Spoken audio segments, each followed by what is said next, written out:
Hello, this will be the first in a series of videos I'm going to make, which I'll create under a separate playlist. The title of these videos will be Labyrinth of the Psychopath. This is also a title of a book I'm currently working on at the moment. This will be my own insight and descriptions and how to deal with psychopaths. Now, I've had an interesting life in the sense that I've come into contact with psychopaths a lot during my time. I grew up in a quite a disadvantaged neighbourhood on the north side of Dublin, which was filled with criminality and basically a lot of problems. And the majority of the people there, even though it was a dangerous, bad neighbourhood, most of the people there were actually quite decent and had a lot of empathy and conscience and remorse. As I moved through life and I finished schooling, I went abroad and I played in a rock band, and I was in the music business for quite some time, and then I became a graphic designer. And then I worked on Wall Street in mostly investment banks for about 11 years, maybe less, about 7 or 9 years. And between that, the music business, and the current field, the art business I'm in now, though the art business is not too bad, it's not, many artists are not psychopaths, but the previous two fields, the music business and working in Wall Street, I came into contact with large numbers of psychopaths. I also came into contact with psychopaths through my private and through my own personal life and my family background and so on.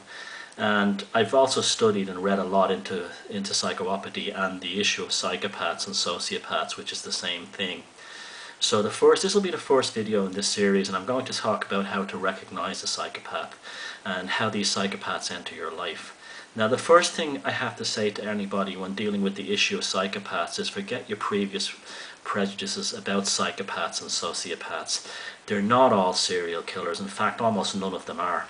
That's an image that's been put out there by popular culture, and that image has been put out there for a reason, because many of the people who control society and control the mass media are themselves psychopaths, and they have a vested interest in making sure the rest of us think that everybody who's a psychopath is automatically Ted Bundy.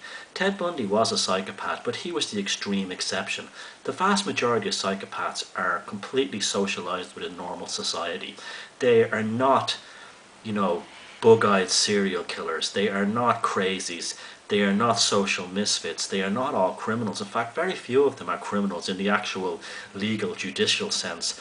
Many of the criminal ones will skirt around the margins of the law. Many of them do involve, in fact, most of them are involved in criminal behavior.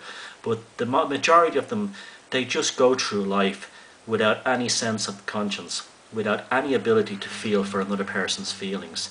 And they will leave a trail of misery, psychological, emotional, financial ruin behind them as they move from one person to the next, or one entity from the next, one committee to the next, one group or one political party to the next. Now, according to most mental health professionals, 1 in every 22 people in Western society is a psychopath. Now let that sink in for a second. 1 in every 22 people is a psychopath. So if you know 22 people, the chances are you've encountered a psychopath. Most of us encounter psychopaths either through our work or through our relationships with people. Often in romantic relationships, psychopaths have an incredible ability to move from relationship to relationship and also keep multiple relationships going at the same time. This is not because they're Lotharios or they're even nymphomaniacs. It's because the actual sexuality and the actual relationship thing gives them a tremendous amount of power. Because they have no conscience, they can just basically ravage people's lives, move on to the next person, or ravage lots of people's lives at the same time, and it's just business. Now, the father of modern psychopathic study is a Canadian doctor by the name of Dr. Robert Hare, who's a PhD, and he works at the University of British Columbia.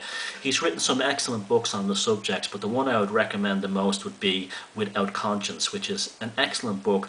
And what really struck me about this book was at the very end he comes to the conclusion that of all the mental health problems that ravage society, we almost no public money or research is put into psychopathy or sociopaths. And you consider, like, we spend vast amounts of money treating people who've been victimized by sociopath through depression. There's also other mental illnesses like schizophrenia, which get vast amounts of attention, both by the mental health profession and by public services. And yet, a schizophrenic and schizophrenia in general doesn't leave the world of devastation behind it that psychopaths do. And Dr. Hare at the end of the book, Without Conscience, comes to the conclusion that basically the powers that be in our Western society are mostly psychopaths, because we have created a situation where psychopaths, both in politics and big business, they rise to the top.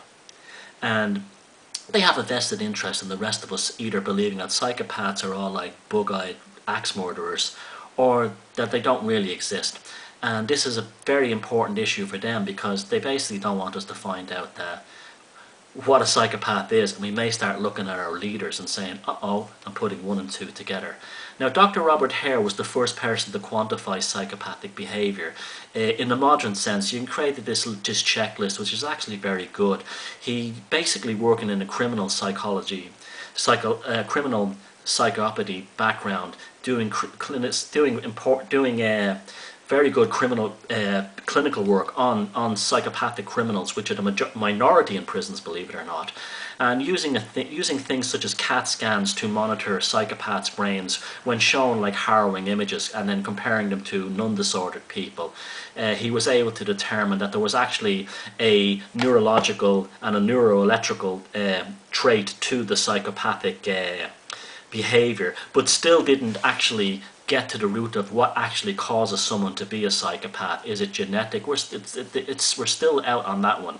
There seems to be a genetic element in some psychopathic behavior, but it's not always the case. I've known psychopathic parents who had non-psychopathic children, and non-psychopathic parents who had a psychopathic child. So there's still many questions out there about what causes psychopaths, but the bottom line is they are here, they do exist, and this series of videos that I'm putting together is to help you recognize them, how to deal with the experience if you've been psychopaths go through your life, and then try and gain something from it, because if you're in the early stages now of being a victim of a psychopath, it's very difficult to come to terms with the fact that there is an actual grand plan here that this happened for a reason, and it's good that you, in the long run, it'll probably improve you as a person. And that's probably why psychopaths exist, but there are other aspects as well. That's just my personal take. I'm now going to add something here that people will find controversial and might be very upsetting to people who have been victims of psychopaths, but one of the things you have to understand is that although I've made these videos to help people become aware of psychopaths and avoid them, psychopaths did not ask to be born this way, so it would be wrong, unless they've broken the law, to start a witch hunt against people who didn't ask to become psychopaths. That's not the same thing as saying we should feel sorry for them, not at all.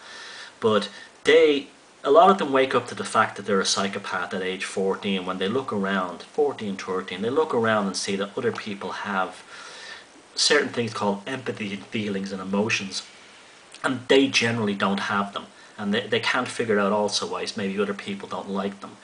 And so what happens is, put yourself in the position of a psychopath. Would you either just like bottle yourself up or commit suicide, or would you say, okay, I'm obviously something wrong with me here, I'll just make best of it I can and try to make a life from this? And that's how really the whole process begins. So with these videos, I'm not advocating oppressing psychopaths. Unless they've broken the law, then they should face, judicial process. I'm not saying that we should witch hunt them. I'm just saying that we should learn about them. We should find out about them, avoid them if we can. If we have found them, if they have come into it, the demon has knocked at our door, we have to generate a positive experience from it. Because let me explain something to you here. You're never going to get even with a psychopath. Never. It doesn't work like that. And another thing too is they're not out to get you out of any kind of malicious thing. It's just business with them. It's very difficult for a normal person to understand that a psychopath can ravage through your life, destroy you, and then move on to the next person. And when they think back to you, they're saying, oh, he was a cool guy, I liked him, or she was really nice, I really dug the time we had with her. But they'll still destroy that person. It's not personal. So you have to remember that a psychopath doesn't do it to you. It's not just you. They're doing it to lots of people. But it was just business. So you must then, as a victim, take this experience and process it the same way. I've done this mainly by, I've come to terms that I see psychopaths as basically specimens or laboratory samples. They're not really human to me. In fact, a psychopath isn't human, really. To me, a human being is love, conscience, remorse, empathy. Empathy is what makes a human being. They don't have it, so they may look like a human being, they may act like a human, but they're not really. They're some kind of other subspecies, and that seems to be a topic that's coming up more and more, and I'll talk about that in another video. So I'm not launching a crusade against psychopaths. I don't think they can be. In fact, I know they can never be cured. I just want to educate people that these things are out there, they exist, and the best way is just to shun them. And eventually, if more and more of us become educated about psychopaths, it won't be a problem in the world. In fact, it'll probably be less of a problem, because it won't be, the pickings won't be as easy for them. So stay alert. If you've been a victim, hold on to your sanity. You'll eventually get this through this. And there is a bigger picture in all this that it ultimately will serve you. So we'll talk about this next time, and thank you very much.